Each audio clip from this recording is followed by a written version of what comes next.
പല സ്ഥലത്തും നമ്മളൊന്ന് ചുറ്റി കണ്ടു പല കാര്യങ്ങളും. ശരിക്കും പറയാൻ എനിക്ക് വാക്കുകളില്ല സംസാരിക്കാൻ. സത്യം പറഞ്ഞാൽ ഈ പ്രദേശം ഒരു കാർഷിക മേഖലയല്ല. അതെ.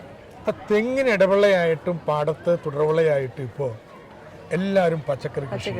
ഈ വിപ്ലവം ഒരു 1.5 പതിറ്റാണ്ട് കൊണ്ടുണ്ടായതാണ്. എല്ലാവരും പച്ചക്കറി നടണം എന്നുള്ള മുദ്രാവാക്യത്തോടുകൂടി ഇപ്പോൾ പഞ്ചായത്ത് പ്രസിഡന്റ് സംഘടിപ്പിച്ച ജനകീയ പച്ചക്കറി ഇന്നും തുടരുകയാണ്. സാധാരണ രീതിയിൽ ഇങ്ങനെയൊക്കെയുള്ള പ്രവർത്തനങ്ങൾ ആരംഭശൂരത്തേ ഉള്ളൂ, അത് കഴിഞ്ഞ അവസാനം. ഇവിടെ അങ്ങനെയല്ല. ഇവിടെയുള്ള സ്കൂളുകളിൽ, സ്ഥാപനങ്ങളിൽ, അവിടെയൊക്കെ ഇത് കുട്ടികളുണ്ടാക്കിയിട്ടുള്ള പച്ചക്കറി നമ്മൾ വരുമ്പോഴും അവരിവിടെ കൃഷിപ്പണിയിൽ ഏർപ്പെട്ടുകൊണ്ടിരിക്കുകയാണ്. അങ്ങനെ ഒരു കാർഷിക സംസ്കാരം വീണ്ടും ഇവിടെ പുനർജനിപ്പിക്കുന്നതിന് ജനകീയ ആസൂത്രണത്തിന് കഴിഞ്ഞിട്ടുണ്ട്. ഇത്രയും വലിയ ചേനത്തോട്ടം മാരാരിക്കുളത്തിന് സ്വന്തമല്ലേ? അതെ അതെ. ഇവിടുത്തെ ഇപ്പോൾ പുതിയ സംഭവവികാസം കൃഷി കൂടുതൽ വാണിജ്യാടിസ്ഥാനത്തിലാവും എന്നുള്ളതാണ്. ഇവരൊക്കെ ജനകീയ ആസൂത്രണത്തിൻ്റെ ഭാഗമായിട്ട് എല്ലാവരും വീട്ടിൽ വിത്ത് കൊടുക്കും, പച്ചക്കറികൾ നടും, ഇതൊക്കെ ഉണ്ടായിരുന്നു. പക്ഷെ അതൊരു കാണാപ്പണിയാണ്, വീട്ടിൽ അത്യാവശ്യം ഉപയോഗിച്ചു പോകും. പക്ഷെ ഇപ്പം അത് മാറിയിട്ട് പർപ്പസ് ഉണ്ട്. 75,000 ചേനയാണ് ഈ പഞ്ചായത്തിൽ നട്ടിരിക്കുന്നത്. ഇതുപോലുള്ള ഒട്ടനവധി കൃഷിത്തോട്ടങ്ങളുണ്ട്. അതുപോലെ തന്നെ ഇവിടെ ഞങ്ങൾ കണിച്ചുളങ്ങര അമ്പലമുണ്ട്. കൊടിയേറ്റ് ഉത്സവത്തിന് വാഴ വേണം, പഴമാണ് പ്രധാനപ്പെട്ടത്. തമിഴ്നാട്ടിൽ നിന്ന് ലോറി കണക്കിനാണ് കൊണ്ടുവരുന്നത്. ഇത്തവണ കൊടിയേറ്റ് പഴമെന്ന് പറഞ്ഞ് കൃഷി തുടങ്ങിയിരിക്കുകയാണ്. അമ്പലത്തിലേക്കുള്ള പഴം മുഴുവനും ഇവിടെ നിന്ന് നൽകും. അപ്പോൾ വാണിജ്യാടിസ്ഥാനത്തിലുള്ള കൃഷി വരികയാണ്. അതിൻ്റെ ഒരു സൂചനയാണ്. ഇപ്പം ഇങ്ങനെ പച്ചക്കറിക്ക് അനുയോജ്യമായിട്ടുള്ള ഭൂമി ഉണ്ടാകുമ്പോൾ ഇപ്പോൾ കൂടുതലായിട്ടും ഇപ്പോൾ ആൾക്കാർ ഇപ്പോൾ പുതിയ നമ്മൾ പ്രോജക്ട്സിനെ കുറിച്ച് സംസാരിക്കുമ്പോൾ ഇപ്പോൾ കത്തി നിൽക്കുന്ന വിഷയം സ്പെഷ്യൽ എക്കണോമിക് സോണാണല്ലോ സാർ.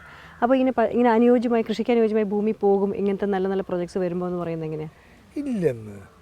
നമ്മുടെ നാട്ടിലെ മൊത്തം കൃഷിഭൂമിയുടെ 0.5% പോലും വ്യവസായത്തിന് ഉപയോഗിക്കണില്ല. ഇനിയിപ്പോൾ നമ്മുടെ കേരളത്തിൽ വരാൻ സാധ്യതയുള്ള എല്ലാ വ്യവസായം കൂടി എടുത്താൽ പോലും ഏറിയാൽ 1%, 2% അത്രേ ഉള്ളൂ. അപ്പോൾ ഇത് വെറുതെ അങ്ങനെ ഇല്ലാത്തൊരു വൈരുദ്ധ്യം സെസ്സും ഇതും തമ്മിൽ ഉണ്ടാക്കുന്നത്, അല്ലെങ്കിൽ വ്യവസായവും കൃഷിയും തമ്മിൽ ഉണ്ടാക്കുന്നത്. നമ്മൾ കൂടുതൽ കൃഷിഭൂമി ഉപയോഗിച്ചുകൊണ്ടിരിക്കുന്ന വീട് പണിയാൻ, റോഡ് പണിയാൻ, അങ്ങനെയുള്ള കാർഷികേതര ആവശ്യങ്ങൾക്കാണ്, വ്യവസായേതര ആവശ്യങ്ങൾക്കാണ്. പക്ഷെ ഇവിടെ കാണിക്കുന്നത് എന്താണെന്ന് വെച്ചാൽ നമ്മൾ വീടുകൾ എല്ലായിടത്തും വന്നുകൊണ്ടിരിക്കുന്നു. എല്ലാ വീടിനും വീട്ടുവളപ്പുണ്ട്, 2 തെങ്ങുണ്ടാവും. ആ ചെറിയ യൂണിറ്റിലെ ഉൽപ്പാദനം പരമാവധിയാക്കണം. അതിന് നമ്മൾ ഈ പച്ചക്കറികൾ, ഇടവിളകൾ കൃഷി ചെയ്തേ പറ്റും. അത് കൂടുതൽ ആധുനികവൽക്കരിക്കാനും കഴിയണം. ഞാൻ സെസ്സിന് വേണ്ടി നടക്കുന്ന ആളല്ല. പക്ഷെ ഇന്ത്യ രാജ്യത്ത് ഇന്ത്യ സർക്കാർ സെസ്സുകൾ അനുവദിക്കുകയാണ്. സെസ് പദവിയുള്ള ഒരു പ്രദേശത്ത് വ്യവസായം ആരംഭിച്ചാൽ ഇൻകം ടാക്സ് കൊടുക്കണ്ട, കോർപ്പറേറ്റ് ടാക്സ് കൊടുക്കണ്ട, എക്സൈസ് ടാക്സ് കൊടുക്കണ്ട. ഇന്ത്യ സർക്കാർ കൊടുക്കുന്നത്. അപ്പോൾ കേരളത്തിൽ നമ്മൾ സെസ് വേണ്ട എന്ന് പറഞ്ഞാൽ ഇങ്ങോട്ട് വരില്ല വ്യവസായം, മറ്റു സ്ഥലത്ത് പോവും. ഈ കേരളത്തിൽ തന്നെ വന്ന് വ്യവസായം നടത്തണമെന്ന് വല്ല വാശി ആർക്കെങ്കിലും ഉണ്ടോ? അപ്പോൾ ഇതാണ് പ്രശ്നം. അപ്പോൾ ഈ സെസ്സിൻ്റെ ദൂഷ്യങ്ങൾ എന്താണെന്ന് വെച്ച് കഴിഞ്ഞാൽ, സെസ് പദവി കിട്ടിയ അവിടുത്തെ മുതലാളിക്ക് ഇഷ്ടം പോലെ എന്തും ചെയ്യാനുള്ള സ്വാതന്ത്ര്യം. കേരളത്തിൽ അതൊന്നും പറ്റില്ല. അതിനൊക്കെയുള്ള നിയന്ത്രണങ്ങൾ കൊണ്ടുവന്നിട്ട് സെസ്സിനെ പ്രോത്സാഹിപ്പിക്കും. ആക്ച്വലി കേരളത്തിനൊരു ഇമേജ് ബിൽഡിംഗ് ആവശ്യമല്ലേ പുറം സംസ്ഥാനങ്ങളെ അപേക്ഷിച്ച്? ഒരു സംശയമില്ല. 2 കാര്യങ്ങളാണ്.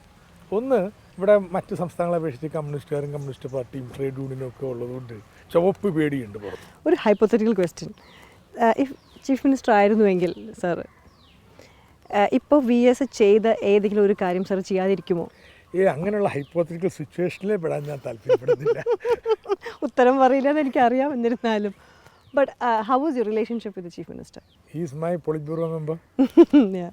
But അന്നൊരു ചെറിയൊരു ഞാൻ ടി വിയിൽ എന്തൊരു ഷെയ്ക്ക് ഹാൻഡ് തരാൻ സാർ പോയ സമയത്ത് അദ്ദേഹം തരാതെ പോയപ്പോൾ വാസ് ദാറ്റ് റിയലി ഫെൽറ്റ്? അദ്ദേഹം വേറെന്തോ ആലോചിച്ചുകൊണ്ടിരിക്കുന്നതായിരിക്കും. അത്രേ ഉള്ളൂ. ഇനിയൊരു 3 കൊല്ലം ഭരിക്കാനിരിക്കുമ്പോൾ കേരളത്തിൻ്റെ ഒരു എക്കണോമിക് സ്റ്റെബിലിറ്റിക്ക് വേണ്ടിയിട്ട് സാർ എന്തൊക്കെയാണ്, വാട്ട് ഈസ് യുവർ പ്ലാൻ? ഒന്ന്, കേരളത്തിൻ്റെ റവന്യൂ കമ്മി. 2, ഈ പാലങ്ങൾ, വിമാനത്താവളങ്ങൾ, തുറമുഖങ്ങൾ, ഇതിനൊക്കെ വേണ്ടിയുള്ള ക്യാപിറ്റൽ എക്സ്പെൻഡിച്ചർ ഉണ്ടല്ലോ, അത് ഗണ്യമായിട്ട് ഉയർത്തും. ഇൻഫ്രാസ്ട്രക്ചർ, ഇത് 2 ധനനയത്തിൽ വരുത്തുന്ന സുപ്രധാന മാറ്റം. ഇതിനുള്ള പണം വേണമല്ലോ, അതിന് നികുതി പിരിക്കും. നികുതി കൂട്ടലൊന്നുമില്ല. സർക്കാരിന് കിട്ടേണ്ട നികുതിയുടെ പാതി നികുതിയെ കിട്ടുന്നുള്ളൂ എന്നുള്ളതാണ്. സോ അതാണ് നമ്മുടെ ധനപ്രതിസന്ധി ഇല്ലാതാക്കുന്നതിനുള്ള എൻ്റെ പ്രധാനപ്പെട്ട ആയുധം. ഇത് മറ്റ് വികസന പ്രവർത്തനങ്ങളെയൊക്കെ സ്വാധീനിക്കും.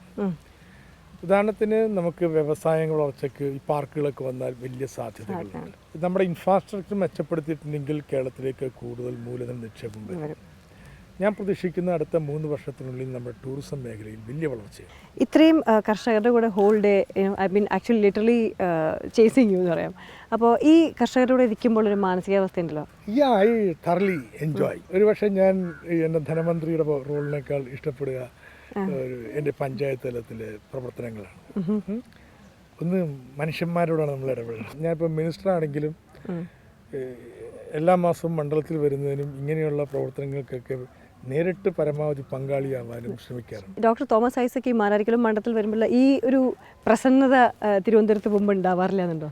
കുറച്ചുകൂടി ദേഷ്യം ശുണ്ടി വരും. മാരാരിക്കടത്ത് ഇവരുടെ അങ്ങനെ ശുണ്ടി ഒന്നും വരില്ല. പക്ഷേ അവിടെ പോയി കഴിഞ്ഞാൽ ദേഷ്യം. വാട്ട് അബൌട്ട് സിനിമകൾ എങ്ങനെയാണ് കാണാറുണ്ടോ? ഏത് സിനിമ ലാസ്റ്റ് കണ്ടത്? ഒരേ കടൽ. ഓക്കെ. അപ്പോൾ ഇത്രയും തിരക്കിനിടയിൽ ഇങ്ങനൊരു കാര്യത്തിൽ ഞങ്ങൾക്ക് കാണാൻ പറ്റിയതും നേരിട്ട് കാണാൻ മനസ്സിലാക്കാൻ പറ്റിയതും വളരെ വളരെ സന്തോഷമുണ്ട്. And carry along with you another message. For peace. For peace. അതെ. Public, private, people, partnership. Thank you, sir. Thank you very much.